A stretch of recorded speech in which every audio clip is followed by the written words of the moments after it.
Well, hey folks, this is Jeff. Welcome to another little episode of Real Country with Jeff and Melanie. Today's little video, I was going to do another little Tackle Box Tuesday segment.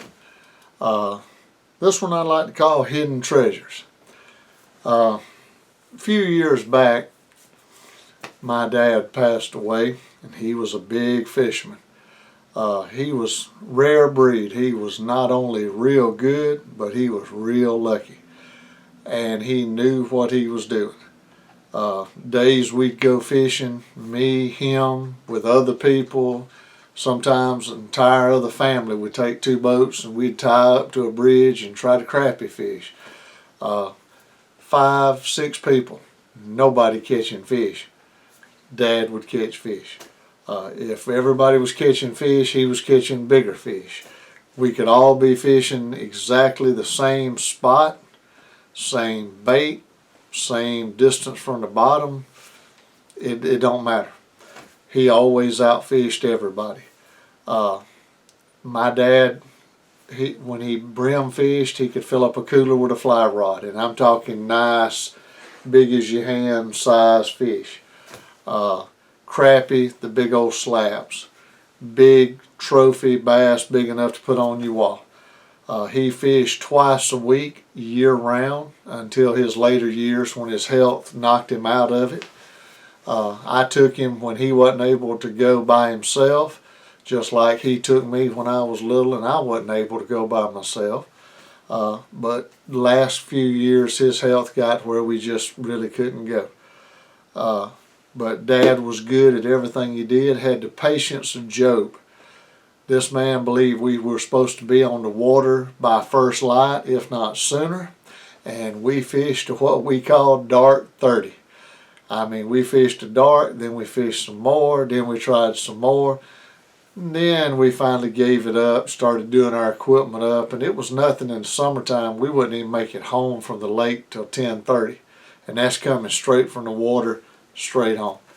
The amazing thing was he kept anybody that wanted fish to eat, he kept the freezers full. He would give you fish till you cried uncle and gave up and don't want no more. If you wanted a mess of fish, he'd give them to you, but he'd tell you real quick, I'm not going to clean them, and if I bring them, you're going to take them or you'll never get any more. Because he didn't believe in taking the fish out and killing them if nobody didn't need them or want to eat them.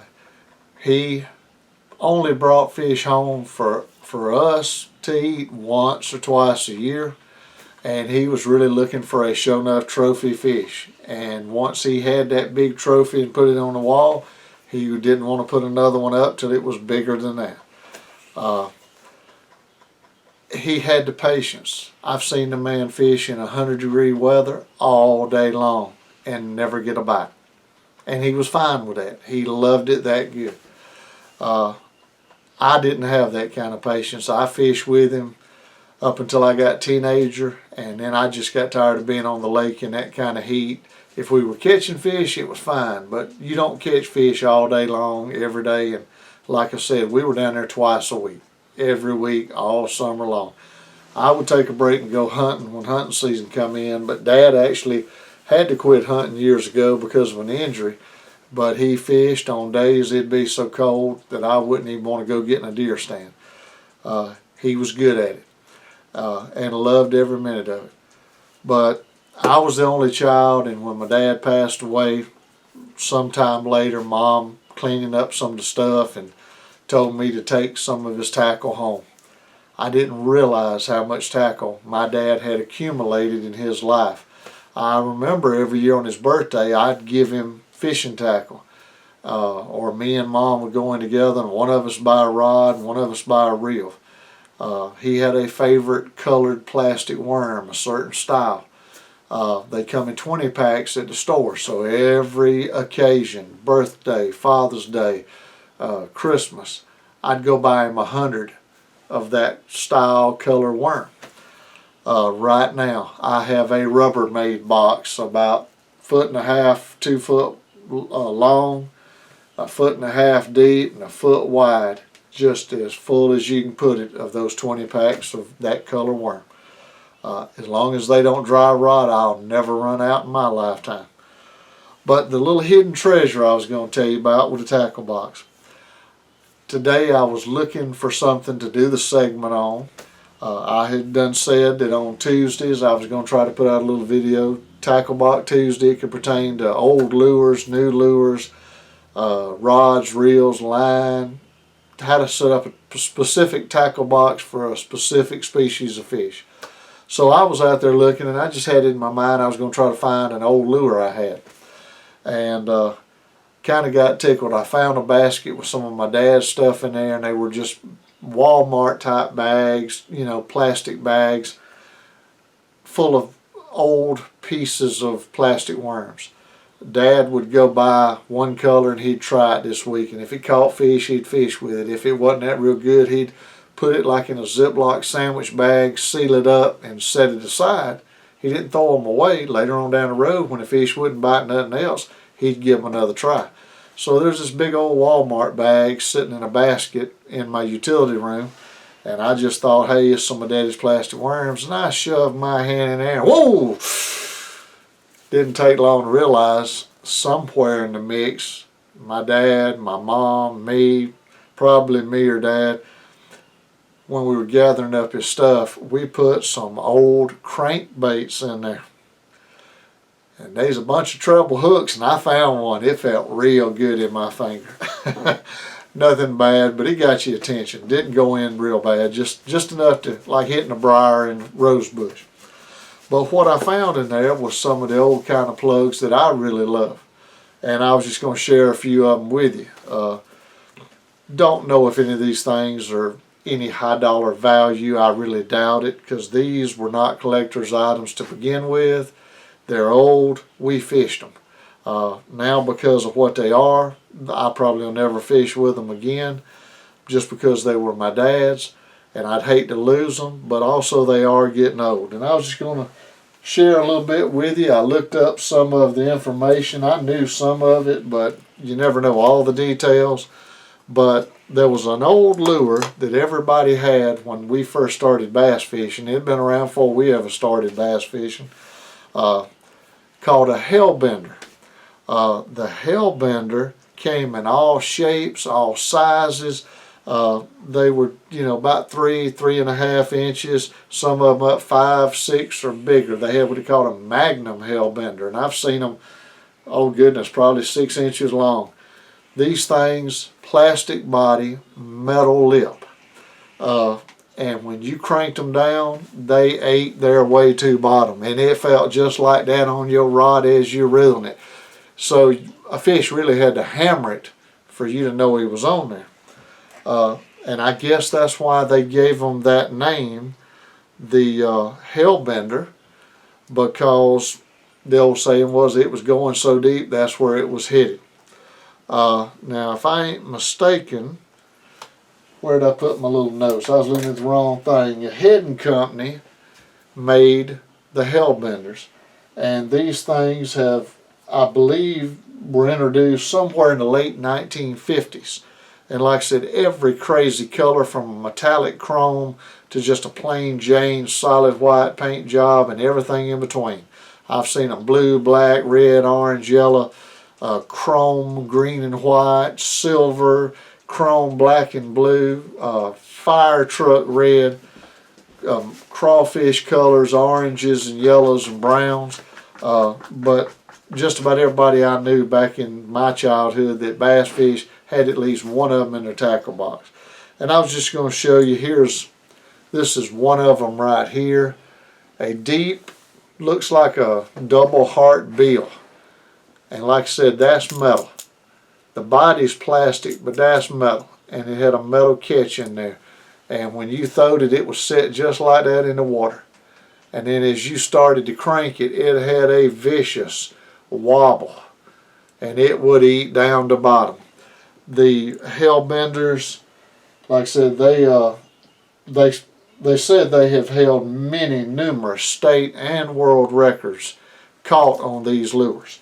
And some of these lures will go down. The big Magnum Hellbenders, they have been known to reach down to the depths of 35 feet or better. depending on the size. Some people will hook these up behind a boat and troll with them, and that really takes them down. This particular one right here, I was just going to show you with my little ruler if you can see, but this one, if I ain't mistaken, is roughly right about 4 inches long. If I'm holding it right, that's just about 4 inch long. Has double treble hooks and this little spinner tail, and the combination in the flash, and I'm not sure what you would call that coloration. It's white with black stripes, yellow eyes, kind of a lightning bolt pattern on it. And underneath, behind the first set of treble hooks, is a little red dot, I guess to imitate a gills. But that one's about 4, and then this one, I'm just going to call it like a tiger or leopard pattern. It's pretty. Bumblebee, whatever you want to call it, same thing. The double little heart-shaped indention. 2 treble hooks with a little spinner on it. And even as little as that is, that thing would wobble down in the water. And there again, they always have the little red dot underneath. But the same thing, a metal lip, hard plastic body. And I have others out in other tackle boxes, but everybody had them. Great little lures. All right, another one put out by the Fred Arbogast Company. Mr. Fred Arbogast was a Goodyear employee. He worked for the Tire and Rubber Company. And somewhere about let's see here, where did I write that at? 1926, he began to carve fishing lures. And he started making them, and he caught fish with them. He liked them, and I guess he told his fellow employees at Goodyear about it and other folks, and pretty soon they wanted one. And then he started telling people at some of the local fishing tackle places, and the stores started wanting them. And I believe they said in 1928, he saw what was coming, and he just went ahead and quit Goodyear and opened up the Fred Arbogast Lure Company, and the rest, as they say, is history. Had different styles, top water, deep divers. The one I grabbed a hold of, and this is actually one of the ones that got me, is called the Fred Arbogast Mud Bug, and it imitates a crawfish as well. And there again, you got your hard plastic body, but your metal lip. And this thing truly swims like a crawfish backing up. And on the little lure, if you can see right here toward the end, they've actually made into it the little mud bug yellow eyes. And like I said, these were in all different colors. Now this particular one is showing some age, discoloration. It's been in a tackle box and in that bag for a while. But these hooks are still sharp as they can be. Guarantee you we'll catch good fish. And there again, different colors. This one is actually a striped crawfish pattern. And the other little one that was in the same bag, this is almost like a spotted frog. Now it's discolored and needs cleaning up.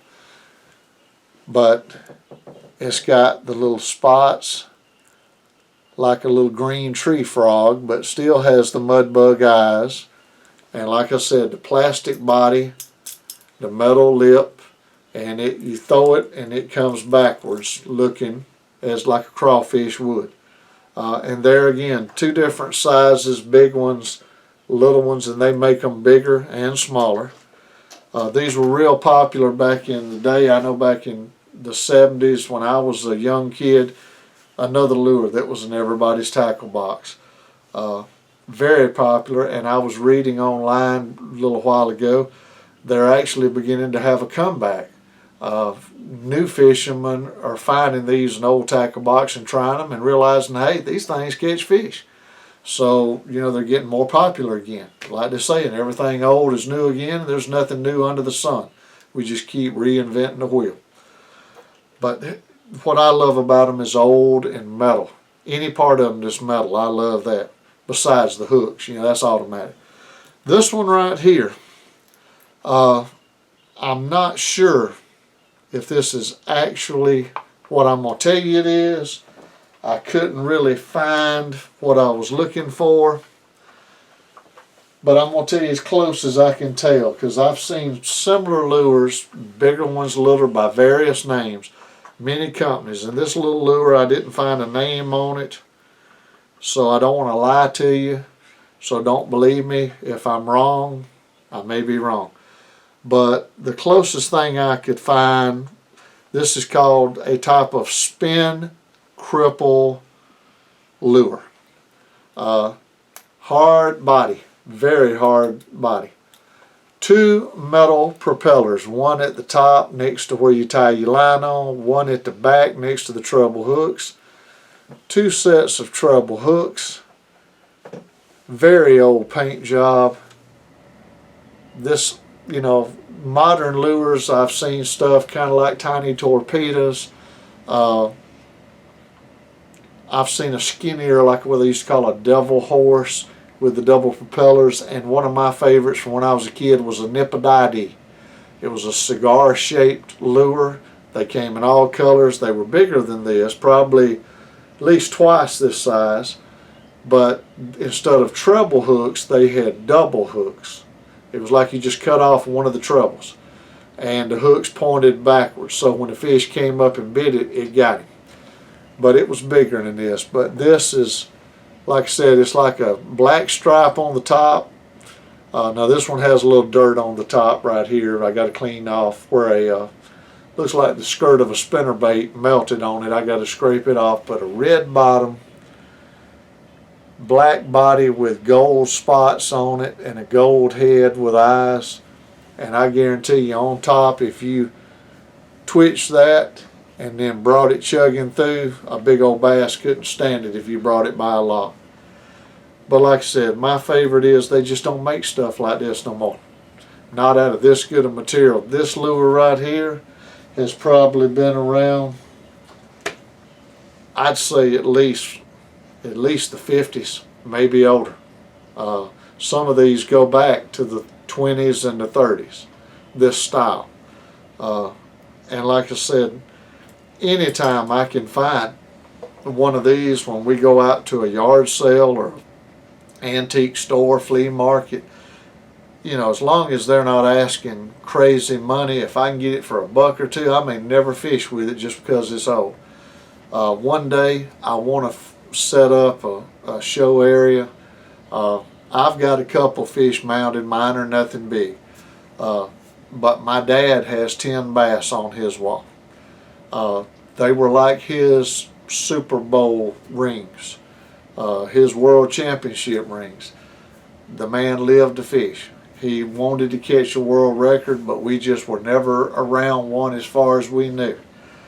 But what I plan on doing one day is building me a room to put my dad's fish on the wall, and then I'm going to make a scene behind a glass case with like an old driftwood log and hang some of these antique lures that were his, some old corks, maybe a casting net, hang it on there, and then put the fish in there like they're schooling around a big old log stump thing, and that way we can showcase them and decorate it with some of these old lures. It's just, to me, the old stuff is neat. I mean, I'm not saying the new stuff isn't fantastic, doesn't catch fish. I'm not knocking any of it. But it's like most of the stuff I'm interested in. I like old tools, old cooking utensils, old hunting gear, knives, fishing tackle. Just because it's just amazing. You don't find stuff that lasts. And some of these things have been around longer than I've been alive, and 20 to 40 years past that, and you could, if you wasn't scared of losing them. I don't doubt for a second I couldn't tie these on, go fishing, and catch fish with them today. And the beauty of them is, if you get out and look, now these were my dad's. I didn't buy these. I will not sell these, ever. They're probably not worth but $1 or $2. I've seen and looked earlier some of these similar lures online. You can buy them in different places, anywhere like anything else. $5 to $20, depending on condition, if they come in the original box. But the thing that impresses me is just the fact they're old, they're antique, and they don't make them like that no more.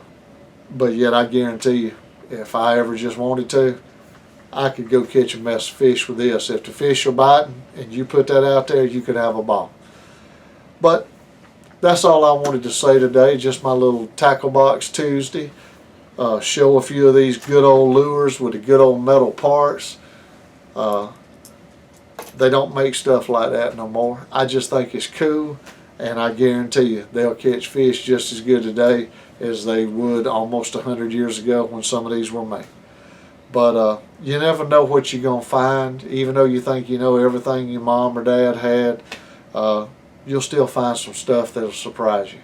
And it's just neat. Every time I look at these, I think about my dad, all the trips we had together, all the fun we had, all the miserable heat in the summer we fought, blistered and sunburned, but it was a lot of fun. If you get a chance, take a kid fishing. You teach kids to hunt and fish and farm, I promise you they'll spend their life enjoying it and hopefully keep them out of trouble. But till next time, folks, good Lord's willing, the creek don't rise. We'll catch y'all down the road. Thank y'all. Good evening.